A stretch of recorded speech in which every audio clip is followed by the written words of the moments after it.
Assalamualaikum students, welcome to all of you in our next class. Dear students, last class में हमने human health and disease को start किया, जिसमें हमने read किया introduction to definition, health, disease, pathogen, pathology, pathogenesis etcetera. और उसके बाद हमने रीड की क्लासिफिकेशन ऑफ डिजीज, जिसमें हमने पढ़ा जेनेटिक डिजीज, जिसमें हमने पढ़ा communicable disease, non communicable disease, और हमने रीड किया था कॉक्स पोस्टुलेट्स। और उसके बाद हमने स्टार्ट किया था बैक्टीरियल डिजीज, जिसमें हमने दो डिजीजेस लास्ट लेक्चर में ही रीड किए थे, एक था ब्यूबोनिक प्लेग और दूसरा था कॉलरा।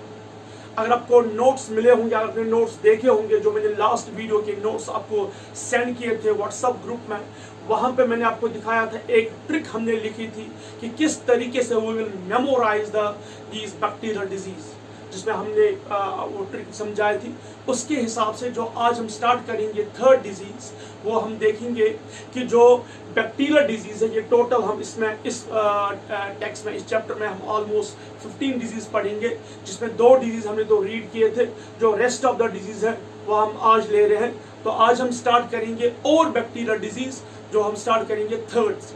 तो आज का जो हमारा टॉपिक है वो है बैक्टीरियल डिजीज को कंटिन्यू करेंगे, और जो हमारी थर्ड डिजीज है वो है डिप्थेरिया। डिप्थेरिया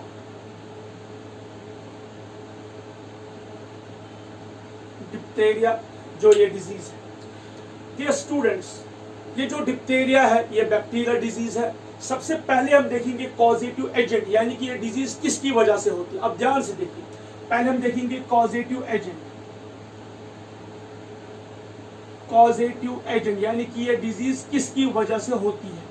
ये चूंकि बैक्टीरियल डिजीज है तो किसकी वजह से होती है, बैक्टीरिया की वजह से, जिसका नाम है Corynebacterium. Corynebacterium diphtheria. Diphtheria, Corynebacterium diphtheria, ये आपको लर्न होना चाहिए बाय हार्ट, क्योंकि ये बहुत ही इंपॉर्टेंट है रिगार्डिंग वो नीट एग्जामिनेशन। सो जो डिप्थेरिया है वो होता है किसकी वजह से, एक बैक्टीरिया की वजह से, जिसका नाम है कॉरिनी बैक्टीरियम डिप्थेरिया। ठीक है, उसके बाद हम देखेंगे जो एक कॉरिनी बैक्टीरियम है ये रॉड शेप्ड नॉन मोटाइल है। रॉड शेप्ड नॉन मोटाइल, ये तो आपने किंगडम मुनीरा में पढ़ा होगा कि बैक्टीरिया के डिफरेंट शेप्स होते हैं। रॉड शेप्ड है, कोकस शेप्ड है, बैसिलस शेप्ड है, डिफरेंट शेप है, कोमा शेप्ड है। तो यहाँ पे जो ये कॉरिनी बैक्टीरियम डिप्थेरिया है ये रॉड शेप्ड बैक्टीरिया है और ये नॉन मोटाइल है। अब हम देखेंगे इफेक्ट, ये किनको अफेक्ट करता है, ध्यान से सुनिए। ये हर एज के ह्यूमन को अफेक्ट करता है, लेकिन ज्यादातर मेनली ये अफेक्ट करता है 2 से 5 साल के बच्चों को। सो अफेक्ट्स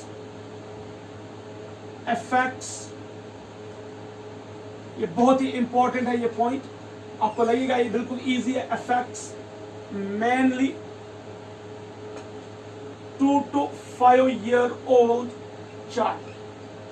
2 से 5 साल के जो बच्चे हैं ये उन्हीं को अफेक्ट करता है। नो डाउट ये एडल्ट को भी अफेक्ट करेगा और जो ओल्डर पीपल है उनको भी अफेक्ट करेगा, क्योंकि किसी के बॉडी में भी कॉरिनी बैक्टीरियम डिप्थेरिया एंटर होगा तो उसे डिप्थेरिया होगा। लेकिन सबसे ज्यादा असर जिनको होता है, जिनको ज्यादा ये अफेक्ट करता है, वो कौन सा, 2 से 5 साल के बच्चे। सो दिस पॉइंट आप याद रखिएगा कि डिप्थेरिया या Corynebacterium diphtheria mainly affects 2 to 5 year old children. Next, आखिर टारगेट कौन है इसका, ये किस पार्ट को टारगेट करता है, बॉडी के किस एरिया को टारगेट करेगा। याद रखिएगा जो डिप्थेरिया है, हम अभी पढ़ेंगे ट्रांसमिशन में, ये पास ऑन होता है थ्रू नोज। ये एरोजॉल या एयर ड्रॉपलेट के थ्रू पास ऑन होता है। आपको पता ही है जब हम सांस लेते हैं तो सांस के थ्रू हमारे बॉडी में एंटर होता है। और सांस में क्या होता है, जब हम एयर की बात करेंगे, सपोज कोई डिप्थेरिया पॉजिटिव है, किसी को डिप्थेरिया है, अब उसने छींका तो छींक से उसके नेजल सेक्रीशन जो निकलते हैं उनमें होता है कॉरिनीबैक्टीरियम डिप्थीरिया, या कभी एरोजोल, या कभी एयर में होता है कॉरिनीबैक्टीरियम डिप्थीरिया। जब हम इनको इनहेल करते हैं, जब हम सांस लेते हैं, तो एक कॉरिनीबैक्टीरियम हमारी नोज के थ्रू हमारी नेजल कैविटीज में, नेजल कंजेशन एरिया में एंटर होता है, जिससे ये अटैक करता है। एक तो ये नोज को अटैक करता है और दूसरा ये थ्रोट को अटैक करता है, और जो टॉन्सिल्स होते हैं हमारे थ्रोट में, फेरिंग्स में, उनको अटैक करता है। सो इसके मेन 3 टारगेट क्या है? सो affects mucous membrane of nose,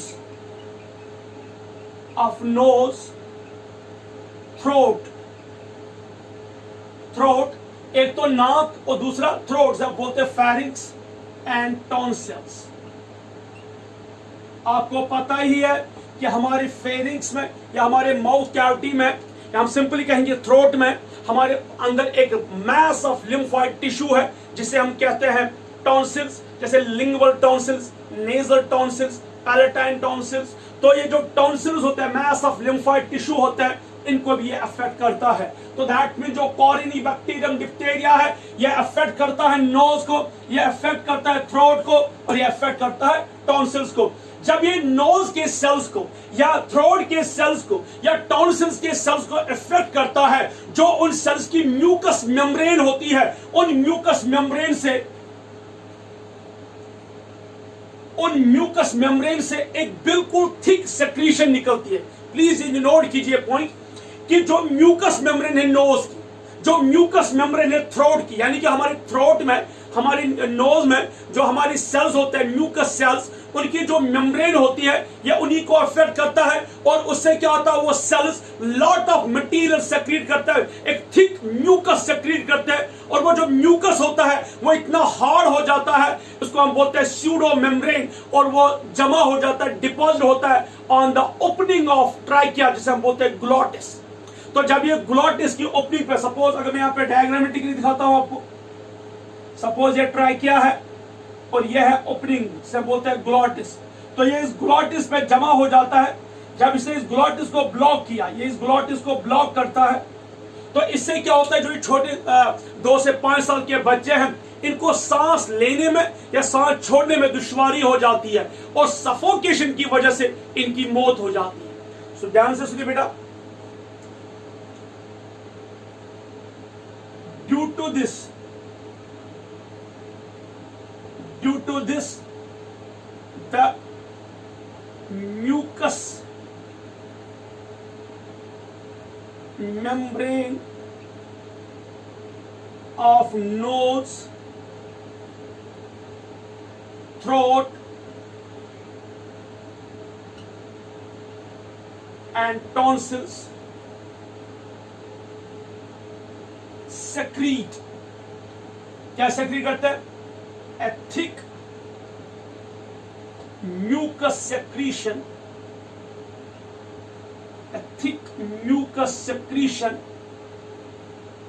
which deposits, ये कहां पे डिपॉजिट होता है? which deposits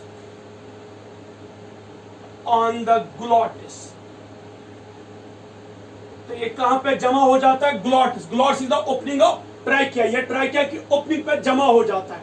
इसे हम कहते हैं सूडो मेम्ब्रेन। सूडो मेम्ब्रेन किसे हम कहते हैं? Pseudo membrane. ये जो थिक म्यूकस सेक्रीशन है, इसी को कहते हैं सूडो मेम्ब्रेन। ये जो थिक म्यूकस सेक्रीशन है, इसी को हम क्या कहते हैं? Pseudo membrane. और ये कहां पे डिपॉजिट होता है? On the opening of glottis. और इससे क्या होता है? सांस लेने में और सांस छोड़ने में बच्चों को या पेशेंट्स को दुश्वारी हो जाती है, और उसकी वजह से जब उनके सेल्स में, उनके एल्वियोलम, उनके बॉडी में ऑक्सीजन नहीं पहुंचता है, तो सफोकेशन की वजह से इनकी क्या हो जाती है? Death of a child due to suffocation. तो सफोकेशन की वजह से इनकी क्या हो जाती है? ध्यान से, सो यानी कि जब ये इफेक्ट करता है mucous membrane of nose, throat और टॉन्सिल्स को, उस वजह से क्या होता है कि ये जो म्यूकस मेम्ब्रेन है इन ऑर्गन्स की, ये सेक्रीट करते हैं एक थिक सेक्रीशन, जो म्यूकस थिक सेक्रीशन होती है, जो डिपॉजिट होता है कहां पे, on the opening of trachea, जिसे बोलते हैं ग्लॉटिस, उस पर जमा हो जाता है, जिसकी वजह से सांस लेना और सांस छोड़ने में दुश्वारी हो जाती है, और इस तरह बच्चों की क्या हो जाती है, मौत हो जाती है, डेथ हो जाती है। क्लियर?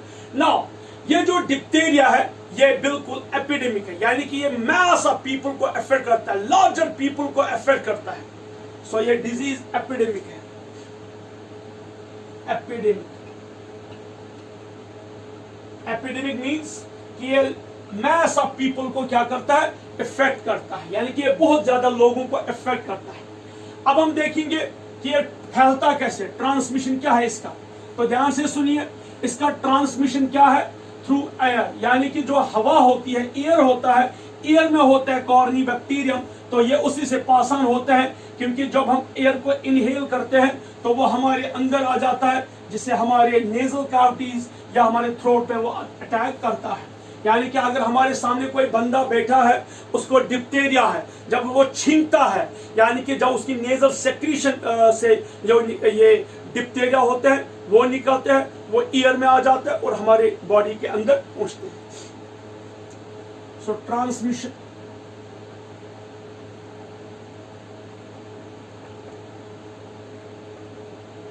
ऐसे थ्रू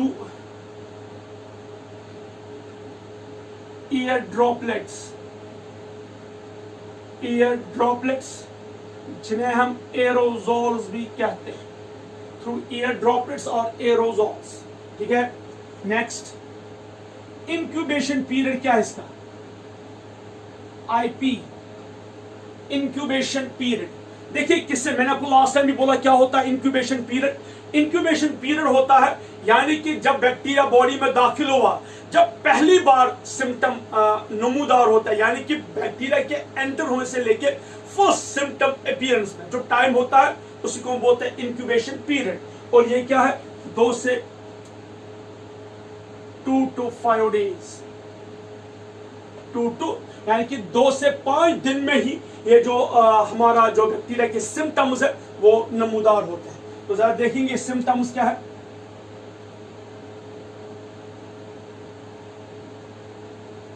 सिम्टम्स देखिए, जब भी बैक्टीरिया बॉडी में दाखिल होगा सबसे पहले क्या होता है, फीवर। फीवर तो मस्ट है, क्योंकि जब भी कोई फॉरेन पार्टिकल, कोई फॉरेन चीज हमारे बॉडी में एज एन एंटीजन बॉडी में दाखिल होता है तो वो lot of heat is generated, जिससे पता चलता है बॉडी को समथिंग इज रॉन्ग, तो फीवर है। उसके बाद ड्राई कफ है, क्योंकि सफोकेशन की वजह से सांस लेने में दुश्वारी हो जाती है, तो कफ।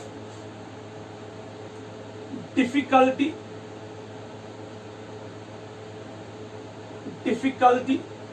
इन ब्रीदिंग, सांस लेने में दुश्वारी हो जाती है।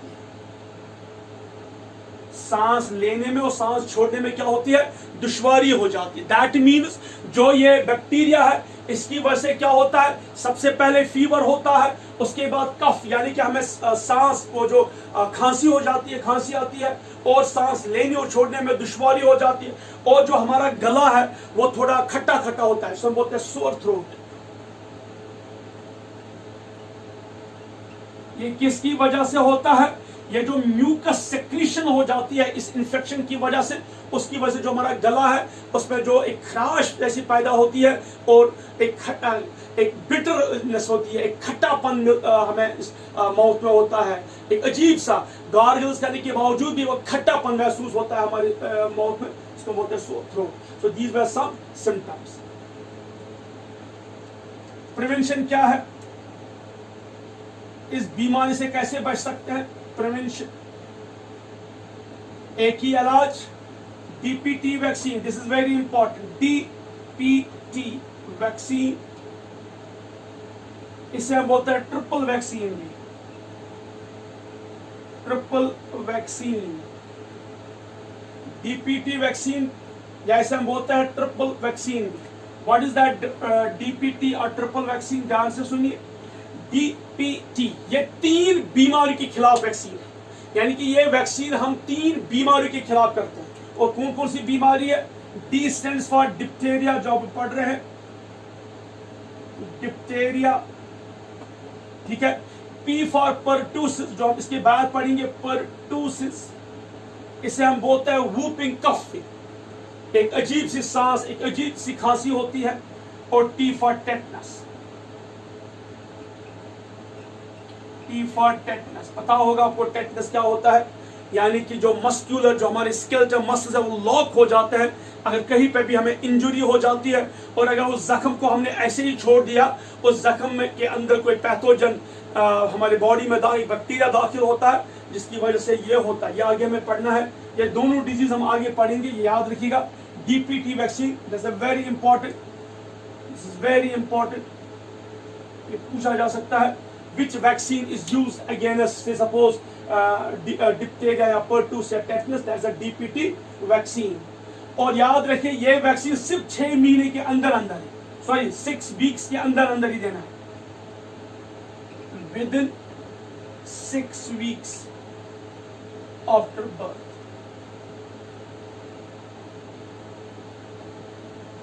पैदाइश के बाद, यानी कि जब बच्चे की विलादत होती है, जब हमारे घर में एक बच्चे की विलाद होती है, जब बच्चा पैदा होता है, और 6 उसके पैदा होने के बाद, यानी कि 6 हफ्तों के अंदर अंदर, वो हो गए ऑलमोस्ट 1.5 महीना, यानी कि 1.5 महीने के अंदर अंदर ही हमें ये डीपीटी वैक्सीन करना है।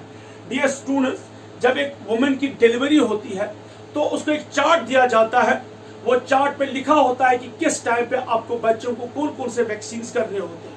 तो ये जो डीपीटी वैक्सीन है, ट्रिपल वैक्सीन है, ये किया जाता है विद इन 1.5 मंथ, यानी कि 1.5 महीने के अंदर अंदर ही ये वैक्सीन करना। अगर ये 1.5 महीने के बाद हम ये वैक्सीन करेंगे तो उतना ज्यादा ये कारगर साबित नहीं है।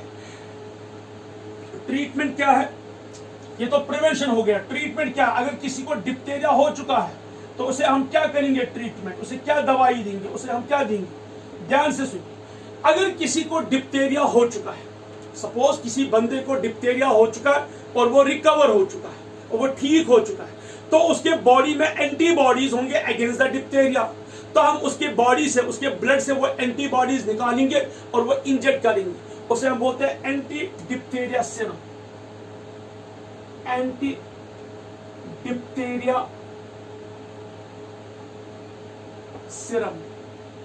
जैसे आजकल आपने पढ़ा होगा कि जिन लोगों को कोरोना वायरस होता है और वो रिकवर हो जाता है, उनका प्लाज्मा हम इंजेक्ट करते हैं उन लोगों को जिन्हें कोरोना हो जाता है। सपोज कोई बी पॉजिटिव पेशेंट है और इस बी पॉजिटिव पेशेंट को हो चुका है कोरोना वायरस, तो अगर उसने वो रिकवर किया है, अब अगर कोई और बंदा है, कोई बूढ़ा है, कोई ऐसा बंदा है जिसको कोरोना वायरस हुआ है, उसके ब्लड उसका जो ब्लड है वो बी पॉजिटिव है, तो हम क्या करते हैं, हम इस जो ये बंदा रिकवर हो चुका है, इस बी पॉजिटिव पेशेंट जो ये रिकवर हो चुका है, इसका प्लाज्मा उठाता है और इंजेक्ट करते हैं इस पेशेंट को जिसका ब्लड ग्रुप बी पॉजिटिव है, क्योंकि उसको क्या होता है, इसके बॉडी में जो एंटीबॉडीज बने होते हैं वो उसको इम्यूनिटी प्रोवाइड करते हैं। इसे हम बोलते हैं पैसिव इम्यूनिटी, यानी कि एंटी डिप्थेरिया सीरम जो है ये क्या प्रोवाइड करता है, passive immunity.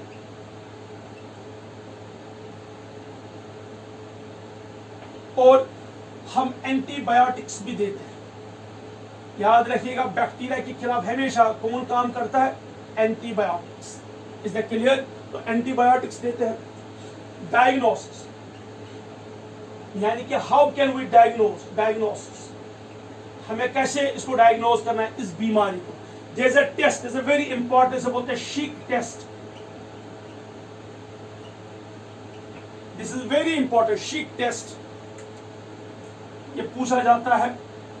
This a test, ये बहुत इंपॉर्टेंट है, इसको डबल स्टार दिया है। जो शीक टेस्ट है ये एक टेस्ट है किसके लिए, फॉर डिप्थेरिया, यानी कि इस टेस्ट से हम पता लगा सकते हैं कि क्या हमारे बॉडी में कॉरिनीबैक्टीरियम, ये कॉरिनीबैक्टीरियम डिप्थेरिया है या नहीं। उसके बगैर भी हम दे सकते हैं। सपोज अगर किसी बंदे को इन्फेक्शन है, हम उसकी थूक जो है, स्प्यूटम जो है, उसको टेस्ट करेंगे, उसमें कॉर्निबैक्टीरियम ट्यूबर ये डिप्थेरिया अगर होगा तो दैट मीन्स उसको ये डिप्थेरिया है। या सपोज हम ब्लड को टेस्ट करते हैं, लेकिन ये जो टेस्ट है Schick test, that is only and only for diphtheria. ये हमने पढ़ा थर्ड डिजीज, बैक्टीरियल डिजीज में हमने थर्ड डिजीज पढ़ी, उसको हमने नाम क्या दिया, डिप्थीरिया। और फिर नोट कीजिए, इसके बाद हम रीड करेंगे एक और।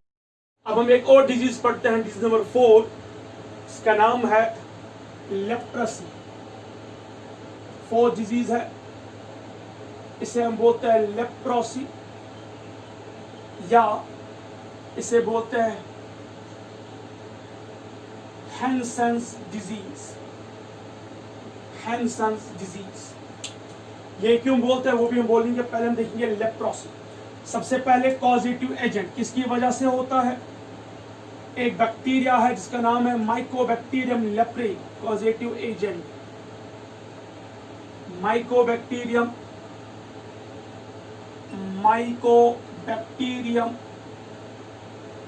लेप्रे। तो जो लेप्रोसी है एक बैक्टीरिया की वजह से होता है, इसका नाम है माइकोबैक्टीरियम लेप्रे। ये डिजीज जो है बड़ी खतरनाक क्रॉनिक डिजीज है, डेथ होती है, क्रॉनिक डिजीज। और इसका जो इंक्यूबेशन पीरियड है वो 2 से 5 साल। ये बहुत इंपॉर्टेंट है क्योंकि इससे पहले जितने भी डिजीज हमने पढ़े या इसके बाद हम जितने भी डिजीज पढ़ेंगे उनका इंक्यूबेशन पीरियड बहुत कम है। ये वाहिद वो डिजीज है, बैक्टीरियल डिजीज, जिसका इंक्यूबेशन पीरियड बहुत लंबा है। यानी कि जब माइकोबैक्टीरियम लेप्रे किसी के बॉडी में दाखिल हो जाता है तो बॉडी में दाखिल होने से और जब सिम्टम आता है तो उसका एक बहुत लंबा पीरियड है, एक बहुत बड़ा गैप है। तो वो कितना है? 2 से 5 साल। यानी कि बैक्टीरिया के अंदर आने के बाद मिनिमम 2 साल लगता है पहला सिम्टम आने में, और ज्यादा से ज्यादा 5 साल लगते हैं सिम्टम आने में। तो 2 से 5 साल का सिम्टम है। और जो लेप्रोसी है इसे बोलते हैं कोढ़ की बीमारी, अछूत यानी कि कोढ़ की बीमारी। ये बड़ा जो है ये खतरनाक कम्युनिकेबल डिजीज है। और ध्यान से सुनिए, ये जो डिजीज है लेप्रोसी है, इसमें सबसे मेन क्या होता है, जो स्किन होती है उसमें जो उसकी जो पिगमेंटेशन होती है वो बिल्कुल कम हो जाती है। यानी कि स्किन में जो पिगमेंटेशन है वो खत्म हो जाती है या बहुत लो हो जाती है, हाइपोपिगमेंटेड स्किन हो जाती है। और इतना ही नहीं, जो हमारी स्किन में नर्व्स होते हैं, पेरिफेरल नर्व्स होते हैं, उन नर्व्स पे ये अटैक करता है जिससे सेंसेशन लॉस हो जाती है। यानी कि we don't feel the sense, यानी कि जिस एरिया को ये लेप्रोसी होता है उस एरिया में कोई सेंसेशन नहीं है। उसके बगैर पस्ट्यूल्स निकलते हैं, रैशेस निकलते हैं, नोड्यूल्स होते हैं, वो बिल्कुल स्मॉल स्पोर लाइक स्ट्रक्चर जो फिर फट जाते हैं, उससे एक रस टपकता है और अल्सरेशन भी होती है, यानी कि फिर उसके बाद ब्लीडिंग भी हो जाती है। सो ध्यान से सुनिए, इट अफेक्ट्स, हम सीधे लिखेंगे इसके सिम्टम्स।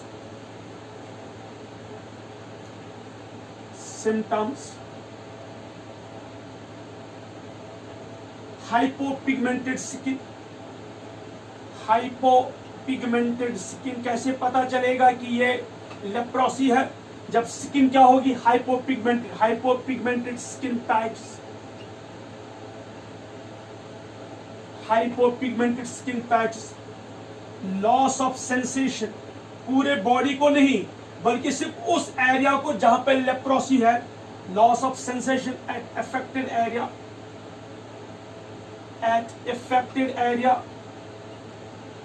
ठीक है। पस्ट्यूल्स,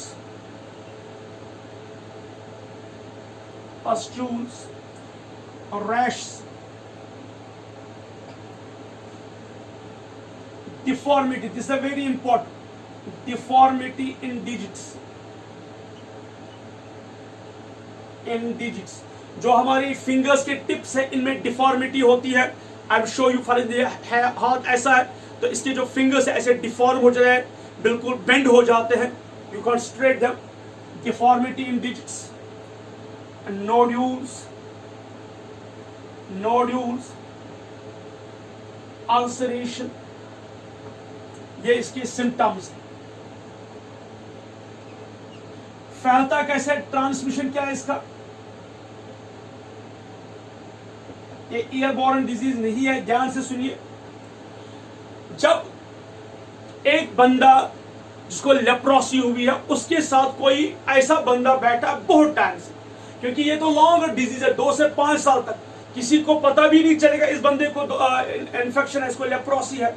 तो सपोज कोई बंदा है जिसको लेप्रोसी है लेकिन उसके भी सिम्टम्स नहीं है, उस बंदे के साथ कोई बंदा बैठा है बहुत टाइम से, 2 साल से, 3 साल से, किसी के कांटेक्ट में आ जाए तो उसकी वजह से हो सकता है, या जो नेजल सेक्रीशन है यानी कि छींकता है तो उससे भी हो सकते हैं नेजल सेक्रीशन, या माउथ के थ्रू सेक्रीशन। सपोज कुछ लोग किसिंग के टाइम, या फॉर एग्जांपल आपको पता ही है बहुत टाइम जो मदर्स है वो अपने बच्चों को खाना खिलाती है थ्रू माउथ, तो ऐसे हो सकता है माउथ के थ्रू पास ऑन हो सकता है। यानी कि अगर सपोज किसिंग के दौरान या बहुत सारे जो शेयर करते हैं एक ही प्लेट्स में खाना खाते हैं तो उसके थ्रू, या बहुत लोगों को शौक होता है कि वो एक ही पाइप डालते हैं जूस पे और उसके थ्रू पीते हैं, तो ऐसे हो सकता है, यानी कि थ्रू माउथ कांटेक्ट से हो सकता है।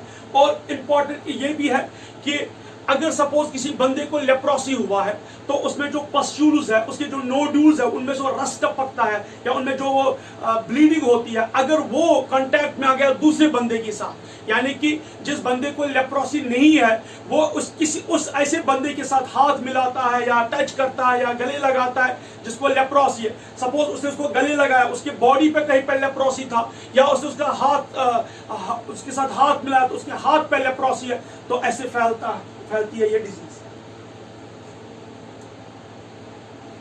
प्रोलॉन्ग्ड कांटेक्ट, प्रोलॉन्ग्ड कांटेक्ट, तो जब बहुत टाइम से अफेक्टेड पर्सन के साथ कांटेक्ट में आ गया, और डिस्चार्ज थ्रू नोज, डिस्चार्ज कहां से? डिस्चार्ज थ्रू नोज, जो नोज से सेक्रीशन निकलती है, या थ्रू माउथ, और स्किन लेशंस, यानी कि जो स्किन पे जो हम कह सकते हैं पस्ट्यूल्स है, या हम स्किन पे जो नोड्यूल्स है, अल्सरेशन है, वो कांटेक्ट में आ गया तो उसकी वजह से होता है। इसे हम क्यों कहते हैं Hansen's disease? I will write it here. क्यों बोलते हैं इसे हैंसन्स डिजीज? ये डिस्कवर किया पहले हैंसन ने। Hansen discovered bacteria. तो बैक्टीरिया को किसने डिस्कवर किया? ये दोनों पॉइंट इंपॉर्टेंट है। पॉजिटिव एजेंट कौन है? Mycobacterium leprae. और डिस्कवर किसने किया? हैंसन ने। इसको हैंसन्स डिजीज बोलते हैं। यानी कि इसे क्यों कहते हैं Hansen's disease? Because this disease occurs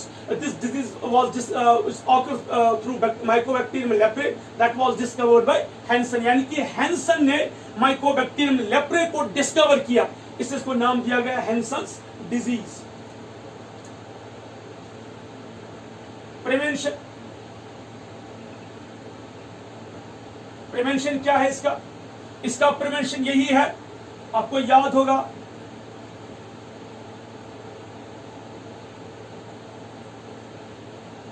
इसका प्रिवेंशन ये है कि we use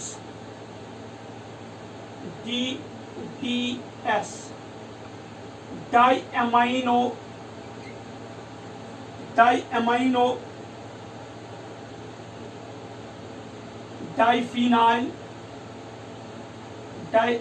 diphenyl sulfonate,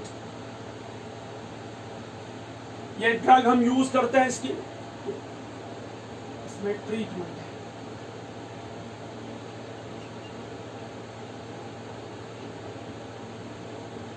treatment डाइएमाइनो diphenyl sulphonate, ये एक ड्रग है जो हम यूज करते हैं इस बीमारी के लिए। और एक और है डाइसोनो,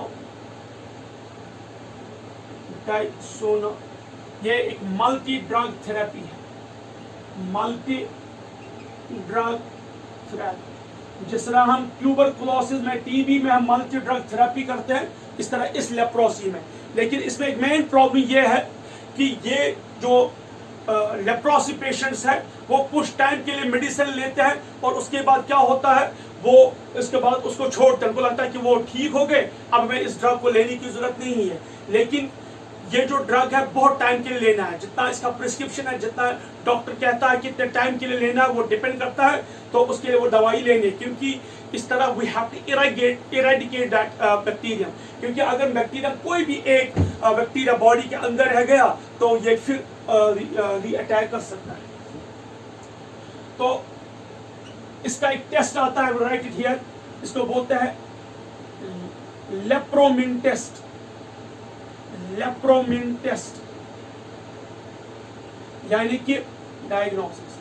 हम कैसे इसको देख सकते हैं, हम कैसे प्रूव कर सकते हैं कि लेप्रोसी है? तो इसके लिए एक टेस्ट है, इसका नाम है लेप्रोमिन टेस्ट। डायग्नोसिस में लिखे कि एक टेस्ट है, इसका नाम है लेप्रोमिन टेस्ट। उसी टेस्ट से पता चलता है कि ये लेप्रोसी है या इसकी बॉडी में माइकोबैक्टीरियम लेप्रे है कि नहीं।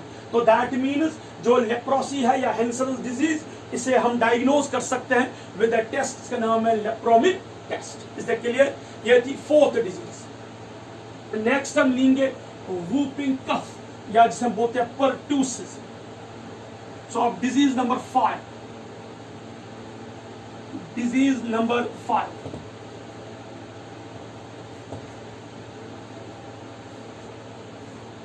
Disease number 5,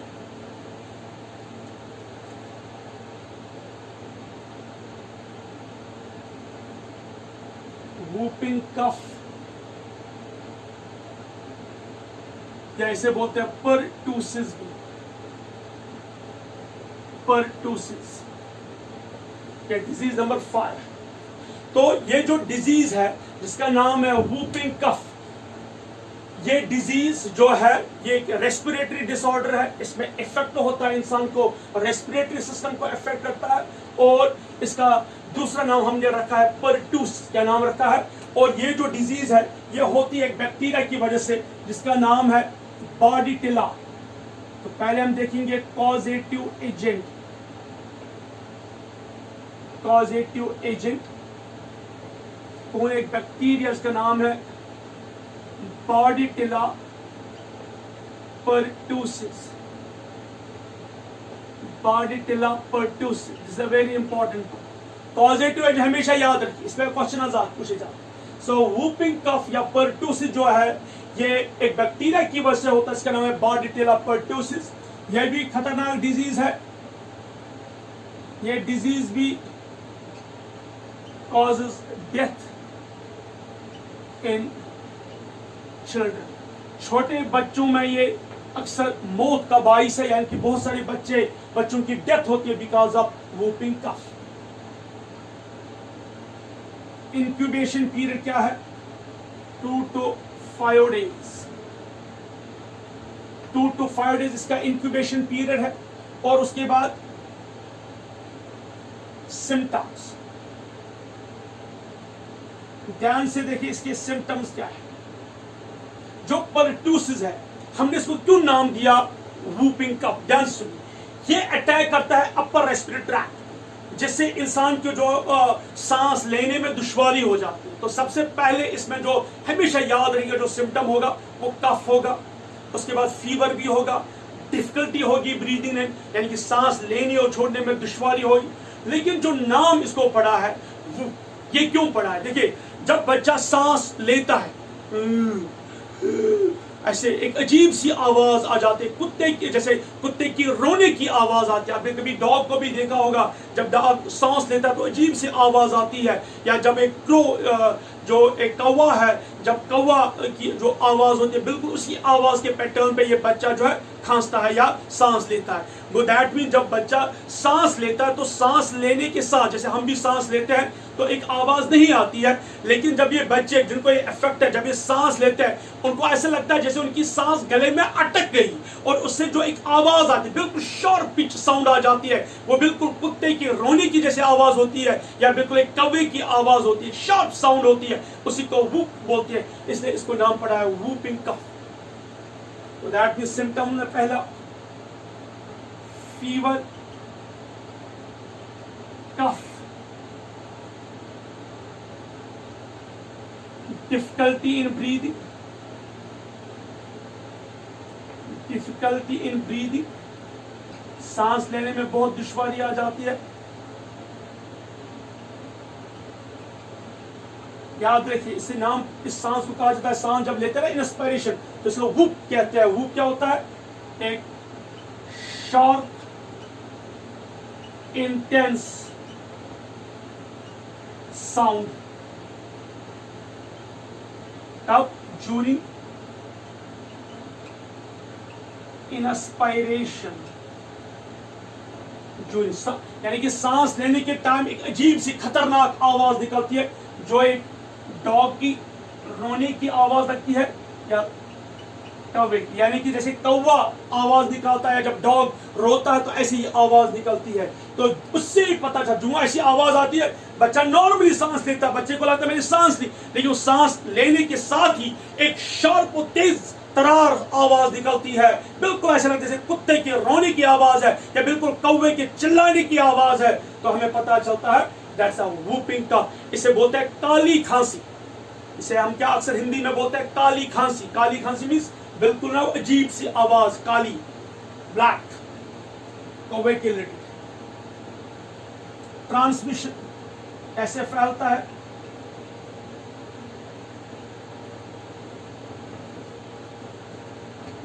through year droplets या एरोजॉल, यानी कि ये ईयर बीमारी है, हवा से फैलती है। सपोज किसी बंदे को वूपिंग कफ है, किसी बच्चे को वूपिंग कफ है, वो क्लास में आ गया, उसने खांसी की या उसने छींका, तो उससे जो है पैथोजेंस फैलते हैं। दैट मींस स्नीजिंग, कफिंग,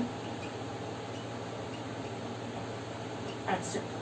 तो यानी कि ये ईयर ड्रॉपलेट डिजीज है, बिल्कुल हवा में ये ड्रॉपलेट्स होते हैं, हवा के ईयर में जो होता है ये पैथोजन, वो इनहेल होता है from a positive person to negative person. लेकिन क्वेश्चन ये है कि जब कोई बंदा हमारे सामने बैठा है, उसको वूपिंग कफ है, किसी बच्चे के सामने, बहुत सारे बच्चे खेलते हैं, क्लास में होते हैं, तो उनके सामने किसी बच्चे को वूपिंग कफ है, उसने जब खांसी किया, उसने जब हम कैसे छींक उसको आ गई, तो उसके थ्रू ये कॉन्टैक्ट में आ जाता है। प्रिवेंशन क्या है? मैंने पहले ही बोला है, इसके लिए एक वैक्सीन है, इसके लिए एक वैक्सीन है, पढ़ाया हमने ट्रिपल वैक्सीन को बोलते हैं डीपीटी वैक्सीन, ठीक है। DPT, D for diphtheria, P for pertussis, तो ये वैक्सीन है, डीपीटी वैक्सीन है इसका। प्रिवेंशन में क्या लिखी है? DPT vaccine. ट्रीटमेंट क्या है इसका? ट्रीटमेंट एंटीबायोटिक्स,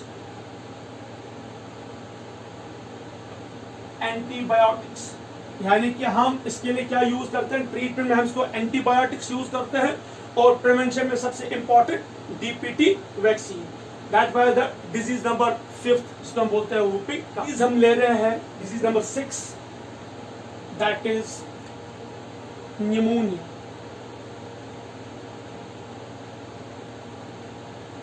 ठीक है बेटा, पहले हम देखेंगे कॉजेटिव एजेंट किसकी वजह से होता है। कॉजेटिव एजेंट ये 3 तरह की बैक्टीरिया की वजह से होता है। एक का नाम है स्ट्रेप्टोकोकस न्यूमोनिया, दूसरा है डिप्लोकोकस न्यूमोनिया, तो थर्ड है हीमोफिलस इन्फ्लुएंजा। सो ये 3 है इसके causative agent, streptococcus pneumonia, diplococcus pneumonia and haemophilus influenza. ये तीनों इंपॉर्टेंट है, we have to memorise them, we have to learn them by heart. These are the causative agents. यानी कि जो न्यूमोनिया है ये बैक्टीरियल डिजीज होती है 3 तरह के बैक्टीरिया से, Streptococcus pneumonia, diplococcus pneumonia and haemophilus influenza. Incubation period 1 to 3 days, 1 to 3, याद रखिए। अभी जो हमने बहुत सारी बैक्टीरियल डिजीज पढ़ी, हमने देखा उनमें अपर रेस्पिरेटरी ट्रैक्ट इन्फेक्ट होता है, लेकिन इस डिजीज में लोअर रेस्पिरेटरी ट्रैक्ट इन्फेक्ट होता है। इफेक्ट्स लोअर रेस्पिरेटरी ट्रैक्ट, जिसमें क्या आते हैं? लंग्स, एल्वियोल, यानी कि लंग्स और एल्वियोल में इन्फेक्ट होते हैं। जो एल्वियोले होते हैं उनमें क्या है? फ्लूइड जमा हो जाता है, फ्लूइड इज फिल्ड। इस बैक्टीरिया के इन्फेक्शन से जो लोअर रेस्पिरेटरी ट्रैक्ट में जो हमारे लंग्स होते हैं, लंग्स के अंदर जो एल्वियोले होते हैं उनमें पानी जमा हो जाता है, लिम्फ जमा होता है, स्प्यूटम जमा हो जाता है, म्यूकस हम कह सकते हैं, म्यूकस एंड लिम्फ। तो जिसकी वजह से डिफिकल्टी होती है किसमें, ब्रीदिंग में। तो सिम्टम्स में क्या है, सिम्टम्स में cough, fever, difficulty in breathing, difficulty in breathing, सांस लेने में बहुत दुश्वारी हो जाती है। क्यों? क्योंकि जो एल्वियोले होते हैं उनमें म्यूकस जमा हो जाता है, उनमें फ्लूइड जमा हो जाता है, जिसकी वजह से सांस लेने में बहुत दुश्वारी हो जाती है। और याद रखिएगा, यह हमें पढ़ना है, रेस्पिरेटरी सिस्टम जो एल्वियोले होते हैं उनके अंदर जब ये फ्लूइड जमा होता है तो सरफेस टेंशन बहुत ज्यादा राइज होता है, जिसकी वजह से एल्वियोले तो पहले कंट्रैक्ट नहीं कर पाते, अब अगर फोर्सफुली कंट्रैक्ट किया वो एक्सपैंड नहीं हो पा रहे हैं, जिसकी वजह से इनस्पायरेशन और एक्सपायरेशन में बहुत दुश्वारी होती है और डिले हो जाता है, यानी कि इनस्पिरेशन के टाइम बहुत डिले होता है। अब जब हमने सांस छोड़ी या सांस ली तो सांस छोड़ने में दुश्वारी हो जाती है, सांस हमने छोड़ी तो सांस लेने में दुश्वारी हो जाती है, डिलेइंग हो जाती है, जिसकी वजह से इसमें डिफिकल्टी होती है, दम चुबासा, सफोकेशन हो जाती है, दम ऐसे सफोकेशन। ठीक है, ये इसकी सिम्टम्स है। इसका ट्रीटमेंट क्या है, पहले हम देखेंगे प्रिवेंशन। प्रिवेंशन में सबसे इंपॉर्टेंट याद रखिएगा, इसमें हमें एक वैक्सीन है, इसको बोलते हैं pneumococcal vaccine, pneumococcal vaccine,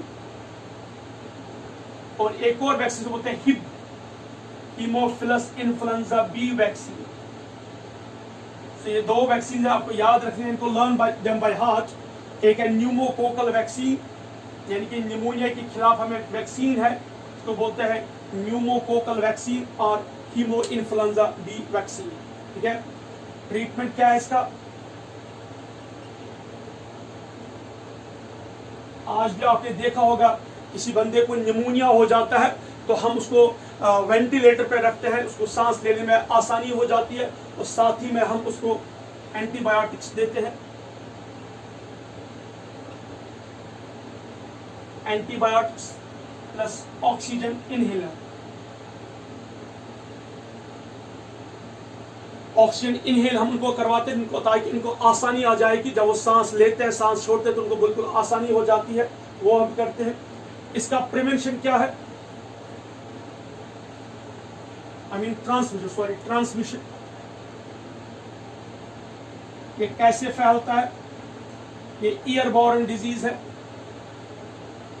ईयरबॉर्न disease, यानी कि ये फैलता है कहां से, थ्रू ईयर से, यानी कि जब इंसान सांस लेता है तो अगर ईयर में होगा ये डिप्लोकोकस या स्ट्रेप्टोकोकस या ईमोफिलस इन्फ्लुएंजा, ये पैथोजन होंगे तो हम इनहेल करेंगे तो इससे हो सकता है, या अगर वहां पे कोई बंदा होगा जिसको निमोनिया होगा, वो जब खांसता है, जब वो स्नीजिंग करता है तो उसके थ्रू भी फैलते हैं। सो ये थी डिजीज नंबर 6, इसको हमने पढ़ा निमोनिया। अब हम डिजीज नंबर 7 लेंगे, scarlet fever. Disease number 7,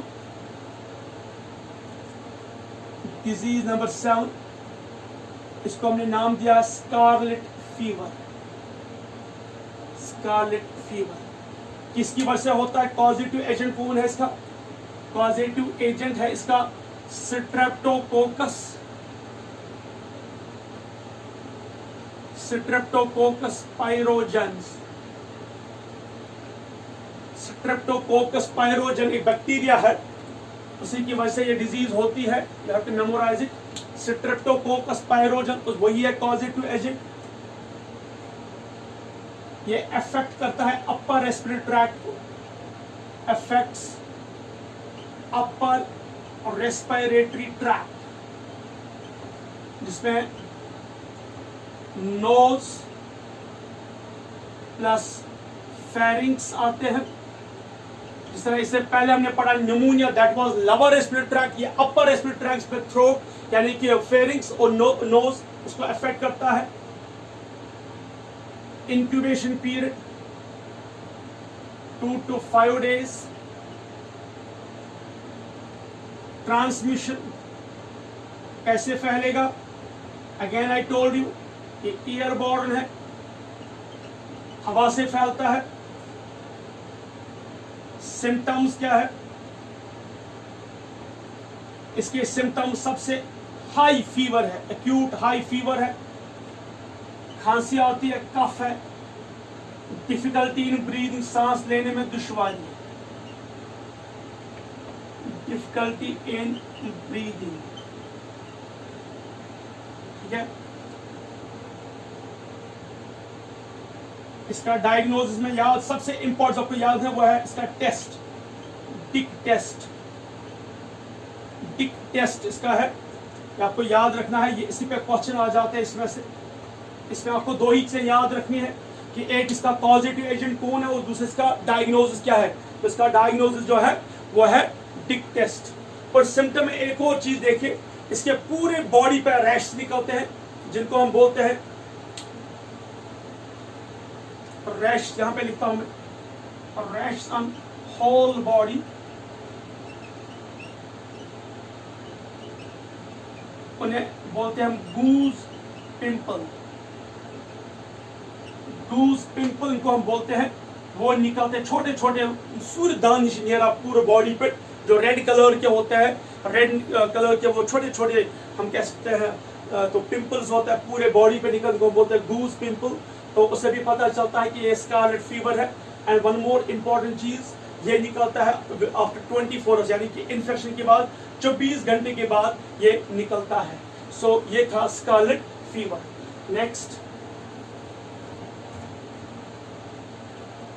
next हम लेते हैं टेटनस या टेटनाइन। नेक्स्ट डिजीज है टेटनस। डिजीज नंबर 8, इसे हम बोलते हैं टेटनस या लॉक जॉ डिजीज भी इसको बोलते हैं, लॉक जॉ डिजीज इसको बोलते हैं। पढ़ा होगा आप लोगों ने, सुना भी होगा आपने, किसकी वजह से होता है, इसका पॉजिटिव एजेंट कौन है? क्लोस्ट्रीडियम टेटनाई। क्लोस्ट्रीडियम टेटनाई बहुत ही इंपॉर्टेंट, आपको याद रखना है, बिल्कुल इजी है टू लर्न कि टेटनस जो है ये एक डिजीज है जो होता है किसकी वजह से? क्लोस्ट्रीडियम टेटनाई की वजह से। बेटा आपको याद रखना है एक चीज, जब ये जो ये बैक्टीरिया ये एनएरोबिक है, राइट हियर एनएरोबिक, ये होता है कहां पे? जहां पे रस्टी, जहां पे ये ओपन सरफेस पे होता है, जमीन पे होता है, सॉइल पे होता है, गंदी जगहों पे होता है। जैसे हमारी जगह बहुत जगह पे आयरन होता है, बहुत टाइम से कहीं पे आयरन होता है, वो जो रस्टी आयरन होता है वहां पे होता है। तो अगर रस्टी आयरन की वजह से थोड़ा इंजरी लगी, जख्म लगी, और हमने उस जख्म को ऐसे ही छोड़ दिया, तो उसको उसके थ्रू फैलता है। सो इट्स प्रेजेंट, ये pathogen, it is present on the rusty surface and soil. जो रस्टी जगह होती है, जैसे कहीं पे आयरन होता है, रस्टी आयरन होता है, वहां पे होता है, और ये जमीन पे होता है। कहां से फैलता है? ट्रांसमिशन क्या है? ये ज्यादातर फैलता है थ्रू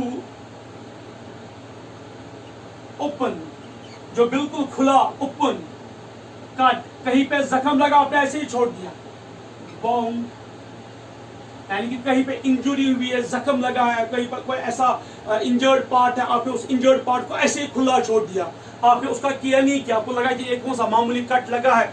देखिए डे टू डे लाइफ में जब हम अक्सर होते हैं इन फील्ड्स, इन गार्डन्स, या इन आवर लॉन, या इन आवर होम्स, तो कहीं पे जख्म लगता है तो वी लीव इट, हम जल्द से क्या करते हैं, उस पर ड्रेसिंग करता है, कभी बैंड एड भी लगाते हैं, लीव इट, ऐसे छोड़ते हैं, और कुछ टाइम के बाद हमें लगता भी है ठीक है, but we should not take it for granted, हमें लेना नहीं चाहिए।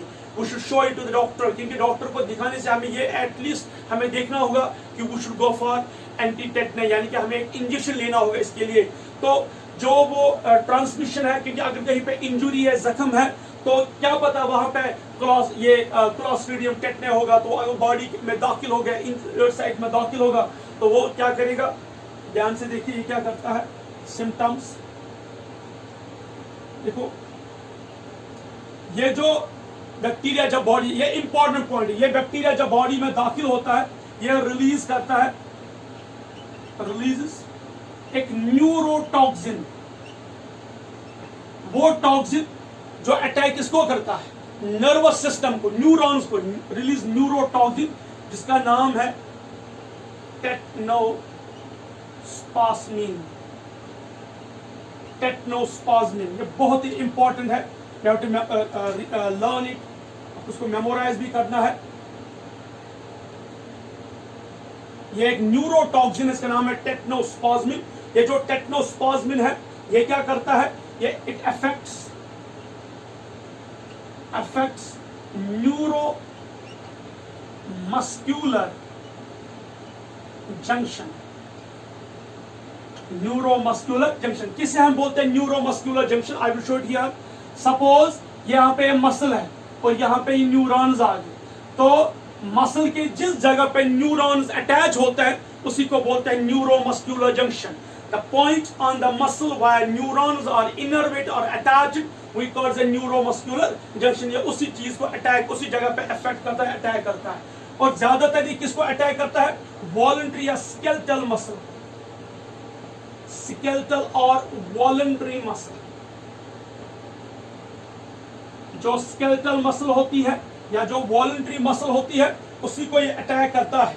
तो जब ये स्केलेटल मसल या वॉलंटरी मसल को अटैक करता है, इससे क्या होता है, नर्व इंपल्स इजीली पास नहीं होती है, फ्लो नहीं होती है, जिसकी वजह से हमें स्टिफनेस होती है उस एरिया में। सपोज अगर ये इस एरिया को हम बात करें, हम आर्म की बात करेंगे, तो आर्म में जो न्यूरोमस्कुलर जंक्शन है, जो स्केलेटल मसल होगी, या उसी नर्व को अटैक करेगा, जिससे ये हम बाजू उठा नहीं पाएंगे, जिसे इस न्यूरॉन की कंट्रैक्शन नहीं होगी या इस न्यूरॉन में इंपल्स नहीं होगा, तो मस्कुलर कंट्रैक्शन पॉसिबल नहीं है। तो ये स्केलेटल या वॉलंटरी मसल को अटैक करता है। और स्पेशली कौन सी वाली, ध्यान से सुनिए, एक तो जा बोन और दूसरी है नेक। ये तो ज्यादातर इन्हीं रीजन्स को, एक तो जा बोन, जिसे हमारी जो जा बोन है ये टीडी हो जाती है। अगर आप नोट दो, मैं वहां पे एक फिगर भी दिखाई, इसमें जो टीडी हो जाती है, जो हमारा जो माउथ है वो टेढ़ा हो जाता है। या जो नेक है इसमें स्टिफनेस आती है। जब नेक में स्टिफनेस आ जाती है, हम कहते हैं हमारी गर्दन में मोच जैसे आ गया, हम गर्दन को हिला नहीं पा रहे हैं, ऐसे नहीं। तो जो ये हार्डनेस होती है नेक में, उसकी वजह से होता है। तो हम कह सकते हैं स्टिफनेस इन नेक। और ये जो जॉ बोन ये लॉक हो जाता है, इसलिए इसको नाम भी पड़ा है लॉक जॉ डिजीज। हम चबा नहीं पाते, हम स्वेलो नहीं कर पाते, बिल्कुल हमारी जो जॉ बोन है बिल्कुल लॉक हो जाती है। तो इसके लिए हमारे पास ट्रीटमेंट क्या है, क्या मैं लिखता हूं, ट्रीटमेंट क्या है इसका। सबसे पहले प्रिवेंशन, याद रखिए, प्रिवेंशन में आपको याद रखना होगा, प्रिवेंशन, इस बीमारी से हम कैसे निजात पा सकते हैं। मैंने आपको याद बोला था डीपीटी वैक्सीन, हम न्यूबॉर्न बेबीज को विद इन 6 वीक्स यानी कि ऑलमोस्ट 1.5 महीने के अंदर ही ये वैक्सीन करना है। D for diphtheria, P for pertussis, T for tetanus. तो ये टेटनस वैक्सीन है। इतना ही नहीं, ये तो प्रिवेंशन में आ गया। ट्रीटमेंट में हम क्या करते हैं, ट्रीटमेंट में हम anti tetany therapy, anti tetany therapy आपने देखा होगा, अक्सर इंजरी के बाद हम इमीडिएटली जाते हैं इंजेक्शन के लिए। तो एक एंटी टेटनाई थेरेपी है, so that we can kill that particular anaerobic pathogen. इसलिए याद रखना चाहिए, जहां पे भी जो भी इंजर्ड साइट होगा, इंजरी होगा, इमीडिएटली वहां पे हमें कुछ ऐसे, जैसे ये एनारोबिक है, we should use some kind of, हम जैसे हाइड्रोजन पेरोक्साइड H2O2 है वो यूज करते हैं, उसे वॉश करना चाहिए। आयोडीन है उसको वॉश करना चाहिए, जिससे टाइम बीइंग के लिए उस पैथोजन को हम अगर इमीडिएटली उस जगह पे पैथोजन हो तो उसकी मौत हो सकती है। टिल तब हम पहुंचेंगे इसके लिए वैक्सीन के लिए या इंजेक्शन के लिए, इस एंटी टेटनाई थेरेपी के लिए। Is the clear? That was all about the tetanus. Now students, अब हम डिजीज नंबर 9 लेंगे, that is tuberculosis.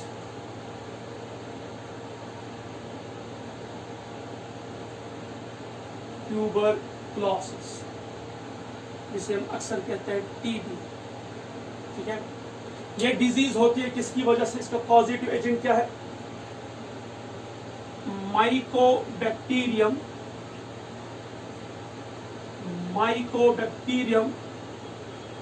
Tuberculosis. Causative agent है माइकोबैक्टीरियम ट्यूबरकुलोसिस, बहुत इंपॉर्टेंट कॉजेटिव एजेंट। मैंने पहले भी कहा you have to remember this causative agent for your JEE NEET examination. तो जो माइकोबैक्टीरियम ट्यूबरकुलोसिस है ये कॉजेटिव एजेंट है ट्यूबरकुलोसिस का। इसको अफेक्ट करता है, अफेक्ट्स, ये लंग्स को अफेक्ट करता है।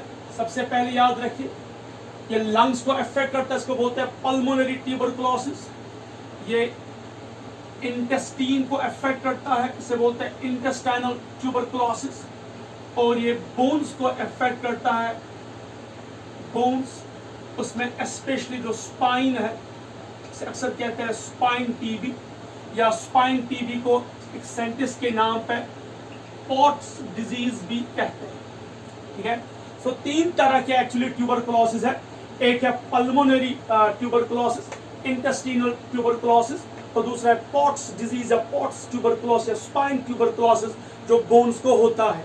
लेकिन हमें यहाँ पे जो रीड करना है that's pulmonary tuberculosis, pulmonary tuberculosis. कैसे फैलती है ये डिजीज, ट्रांसमिशन क्या है इसका? इसका ट्रांसमिशन एयरबॉर्न है, एयरबॉर्न। क्या है इसका इंक्यूबेशन पीरियड? वेरिएबल है, ये वेरी करता है। किसी में जल्दी सिम्टम्स आते हैं, किसी में लेट आते हैं, तो इसमें सिम्टम जो है वेरिएबल है, इंक्यूबेशन पीरियड। उसके बाद सिम्टम्स क्या है इसके? सिम्टम्स, इसके सिम्टम्स में सबसे पहले fever, loss of appetite, loss of appetite जिसको बोलते हैं एनोरेक्सिया, जिसे बोलते हैं anorexia. Loss of body weight, body weight जो है वो लॉस होता है, बॉडी वेट। तो इसमें जो सिम्टम है सबसे पहले तो फीवर तो होगा ही होगा, फीवर में कोई डाउट नहीं है। इसमें भूख नहीं लगती है, एनोरेक्सिया, बॉडी का जो वेट है वो लॉस हो रहा है, और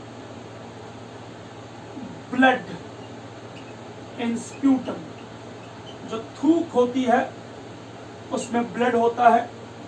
इतना ही नहीं, सबसे इंपॉर्टेंट चीज जो है इसमें कफ तो है ही, ठीक है। चेस्ट पेन, चेस्ट पेन,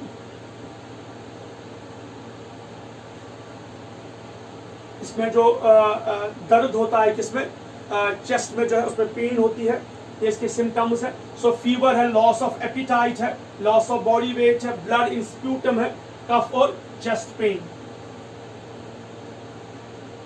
इसका हम लेते हैं प्रिवेंशन। इसका प्रिवेंशन क्या है? इसके खिलाफ एक वैक्सीन है, इसको बोलते हैं बीसीजी वैक्सीन।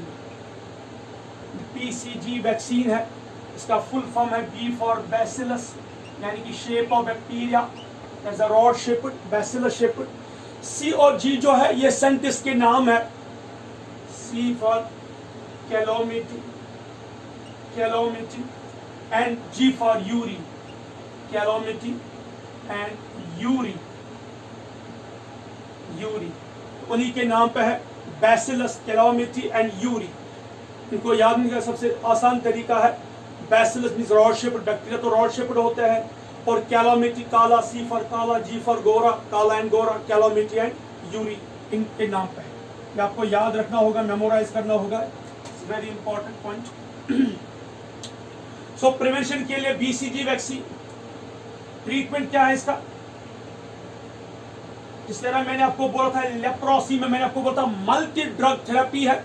इसी तरह जो टीबी है इसमें भी मल्टी ड्रग थेरेपी है, उसको बोलते हैं dot therapy, dot therapy, multi drug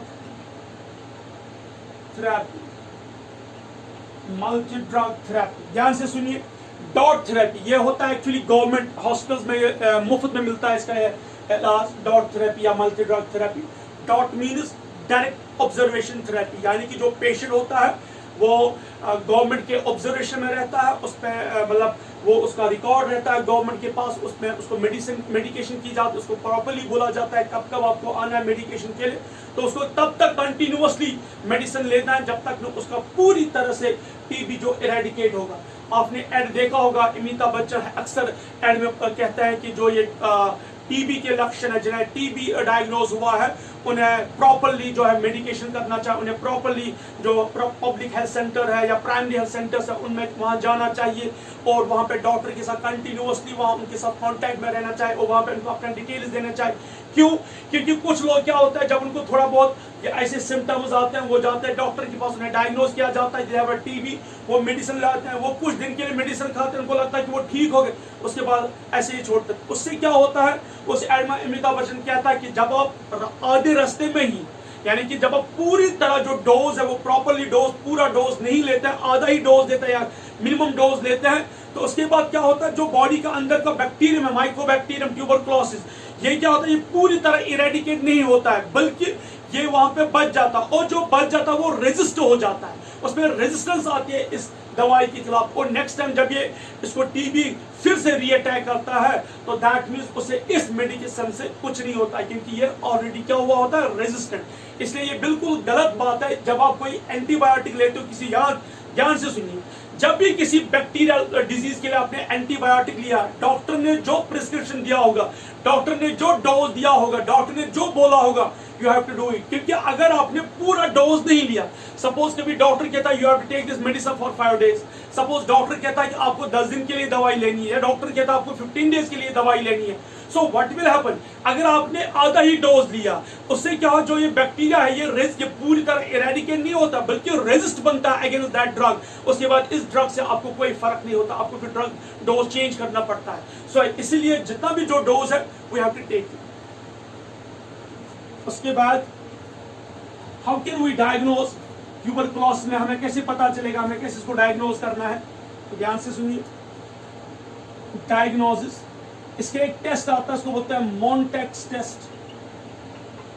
Mantoux test ये क्या है, एक इंजेक्शन किया जाए, एक सिरिंज से कुछ 5 से कुछ ml इंजेक्ट किया जाता है, तो उसके बाद क्या देखा जाता है, उस एरिया में 48 आवर्स, यानी कि एक इंजेक्शन करने के बाद 48 आवर्स के बाद डॉक्टर्स को फिर से बुलाता है, वो देखता है कि इसके उस जगह पे कितना रिएक्शन हुआ है। सपोज अगर 5 मिलीमीटर से ज्यादा रिएक्शन हुआ, दैट मींस इट्स पॉजिटिव, उसको टीबी है। तो दैट मींस जब हम एक इंट्रामस्कुलर इंजेक्शन करते हैं, उसके बाद देखते हैं उसमें केमिकल डाला जाता है इंट्रामस्कुलर, तो देखा जाता है, उसको बोला जाता है you have to wait for 48 hours. 40 यानी कि 2 दिन के बाद जब वो आता है उस एरिया में जहां पे इंजेक्शन किया गया, अगर वहां पे रिएक्शन हुई है बियॉन्ड 5 मिलीमीटर्स, तो दैट मींस ये टीबी पॉजिटिव है। अगर वहां पे रिएक्शन नहीं हुई है, दैट मींस उसको टीबी नेगेटिव है। ये डायग्नोसिस है। फैलता कैसे है, ट्रांसमिशन क्या है इसका, ट्रांसमिशन में याद रखिएगा ये एयरबॉर्न है। और एक और पॉइंट ये बहुत ही इंपॉर्टेंट है, जो वर्ल्ड, ये अक्सर पूछा जाता है, वर्ल्ड टीबी डे, ये 24 मार्च 24 मार्च मनाया जाता है as a world TB day. Is the clear, that was all about the TB. और एक और चीज याद रखिएगा, इस टीबी से अक्सर हर साल लाखों लोगों की मौत होती है, क्योंकि बहुत सारे लोग इसमें प्रॉपरली जो है इलाज नहीं करते। अक्सर छोटे बच्चों को ये अफेक्ट करता है, जिससे उनके लंग्स अफेक्ट होते हैं, उनका या बोन्स अफेक्ट होते हैं, इनके इंटेस्टाइन अफेक्ट होते हैं, तो it can become very fatal. तो इसमें जो डॉक्टर्स ने, हमारी गवर्नमेंट ने इसके लिए बाज़ाब्ता एक मुहिम उसके लिए स्टार्ट किया, to eradicate, to eliminate this TB from the whole society और whole country, but we have to follow it seriously. Now last disease, that is typhoid.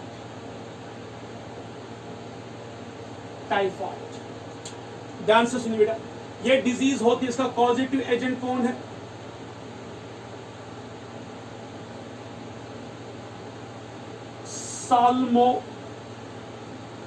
Salmonella typhi. Salmonella typhi है एक पैथोजन जिसकी वजह से typhoid होता है। Affects intestine, क्योंकि ये वाटर बॉर्न डिजीज है, याद रखिए इसमें ट्रांसमिशन जो है वो वाटर बॉर्न है, ट्रांसमिशन थ्रू कंटामिनेटेड